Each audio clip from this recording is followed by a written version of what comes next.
A middle school in Thibodaux, Louisiana was on lockdown Monday after a student shot himself in the head.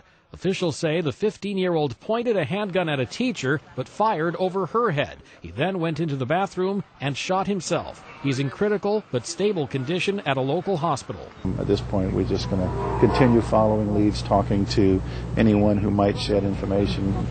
We do know it was a semi-automatic .32 caliber. The shooting took place at a middle school about 45 miles southwest of New Orleans. Officials say they found the boy's book bag, and in it, a note describing his plan to gear up before a spree, along with a drawing of how he'd dress. But he was armed with only 4 bullets and the gun he'd taken from his father's home. A lot of kids were crying, and one of them had a panic attack, and it was very, very shocking.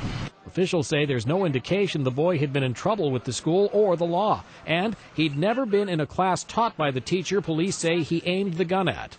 Every student will be evacuated to a site where they'll then have crisis teams from the school system meet with them as a whole along with the faculty.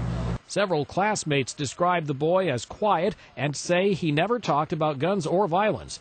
He was about a year or two older than most of his 8th grade classmates. The school is scheduled to reopen Tuesday with enhanced security and several counselors on hand. Mike Gracia, The Associated Press.